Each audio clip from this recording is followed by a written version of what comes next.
ازيك يا حماد عامل ايه؟ ازيك يا علوة؟ استاذ ماجد، استاذ ماجد، هو انت ليه دايما الصوت عندك ما بيبقاش راكب على الصوره؟ حبيبي وانا مش قلت لك ما تسالش كتير؟ ايوه صح. معلش سؤال واحد، هو حضرتك بتصور ايه الايام دي؟ حاجه بخصوص كريم عبد العزيز برضو؟ بص يا حبيبي، هو انا جايين لي كده 3 مشاهد في زيزينيا بعمل لهم تيست، وان شاء الله ربنا يكرمني كده. وبعدين هو انا اصلا هقابل كريم عبد العزيز فين؟ احنا في التسعينات.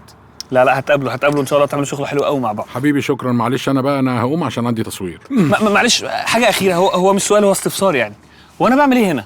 يا نادي مدينة نصر يا اخي، شوف في حاجات كده الواحد لما يشوفها يلاقي وشه بيبتسم لوحده. ايوه ده اللي بيحصل لي لما بشوف حضرتك دايما. حبيبي شكرا، ثانية واحدة. اتفضل رد، اكيد بيستعجلوك في التصوير. اتفضل. ايه ده؟ انا وانا قدك يا علي ما كنتش بفوت يوم خميس، كنت هاري نفسي لعب كورة، كنت رياضي جدا على فكرة، وكل الفرق كانت بتجيلنا من كل حتة، وكان عليا بطن رجل. يلا يا علي مستنيينا. ثانية يا جماعة، أستاذ ماجد يخلص نوستالجيا بس. انت مقعد ابني جنبك كده ليه يا استاذ؟ مين ده يا بودي؟ بودي إيه ده؟ مش بودي، ما تقول لها حاجة يا أستاذ ماجد. اللي أنت عامله ده علي هنلعب من غيرك. جاي أهو جاي. بقول لكم أنا مش هقف جول.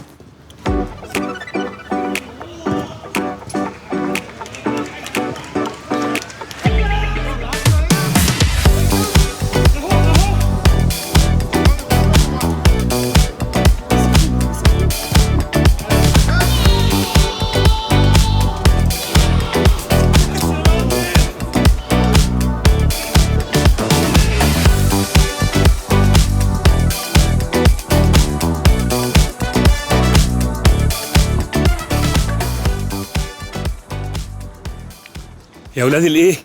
الاكل وصل؟ والبانيه ده بتاعك يا عادل، امسك.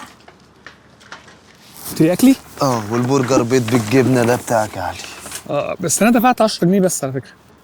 طب كل واديك الباقي، كل. ده ايه؟ طب بصوا يا جماعه، بما اننا يعني عشنا يوم حلو النهارده ولعبنا شويه كوره حلوين، فانا هعلمكم حاجه مهمه جدا، هعلمكم ازاي تعملوا ريفيو عن الاكل. دي حاجه هتنفعكم قدام قوي.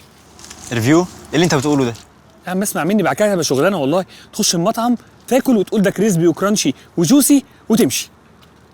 يلا غمضوا عينيكم كده وتخيلوا معايا كده.